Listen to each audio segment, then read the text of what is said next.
5 seconds. Sir, I strongly oppose the statutory resolution moved by the Honorable Home Minister to approve the continuance in force of Article 356. This is an article which has an anti-federal and anti-democratic character. No other constitution in the world is having this painful clause except Pakistan. If you go through the constitution of the United States, Canada, Australia, and Switzerland, you will find that no federal government is having the right to remove state governments. Unfortunately, our founding fathers have incorporated this clause in our constitution. Sir, the Government of India Act 1935 also deals with taking the powers of the states as well as taking the powers of the government at the center.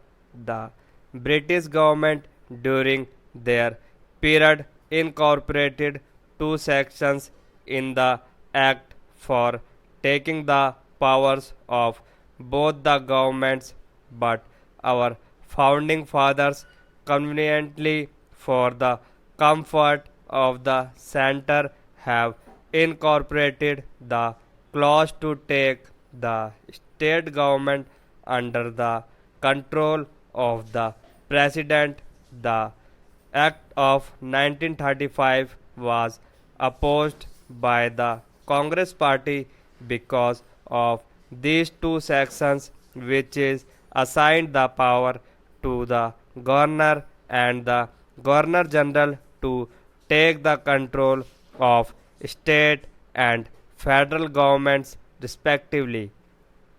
The Act of 1935 was opposed by saying that it was a black act. The principle of taking over the state government was opposed during the freedom struggle, but unfortunately, it is now abundantly followed by our government. That is why I am to say that I am basically opposed to the article, and I register my protest against the article itself. Sir, we know well that in the past this has been utilized not in the interest of the nation, not for protecting democracy, not for protecting the federal principle, but rather to protect the interests of the party at the center, either Congress or Janta. This article has been utilized only for the benefit of the party, not for national interest. Now, the question arises whether this article has been properly utilized in the case of Kashmir or not. Sir, we know well that in the President's address, the Governor was lauded and complimented by the government, saying he has restored democracy, the situation has improved, the entire nation would be thankful to my friend, and so on. After some time, the Congress party is not in a position to tolerate the government of my friend, so it removed the said government from power by utilizing Article 356, but at the same time it did not dissolve the assembly. But now, sir, on the eve of the elections of the Rajya Sabha, the assembly was dissolved for the interest of the party in power at the center. Therefore, it is totally exercised for the benefit of the party here, that is not only in this case but also in other areas. I am to remind the House that the government is not serious about the elimination of terrorism in Kashmir, sir. They thought that the state government is not competent to deal with the situation effectively. But what do we see now? President's rule has totally failed to arrest the situation. Rather, it has escalated during the period of President's rule, sir. For the last 1 year, it has been reported in the press more than 2,000 people have been killed by the terrorists since January alone. 750 innocent people have been killed by the terrorists. What steps have been taken by the government? What steps have been taken by the concerned authorities in Kashmir?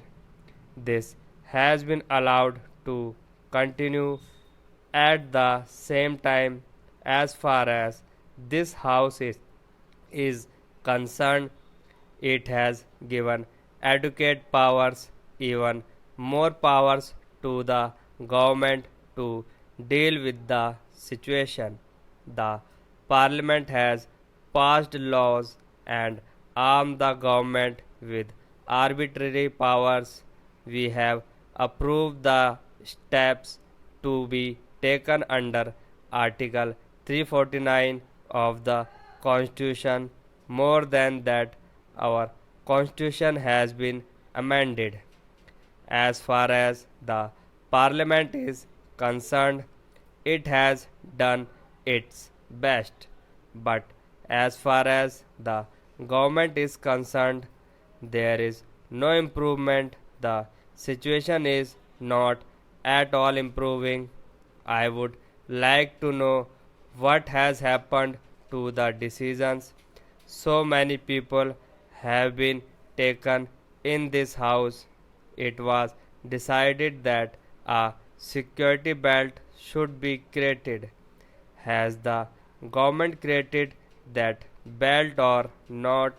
The nexus between Pakistan and the terrorists should be broken now.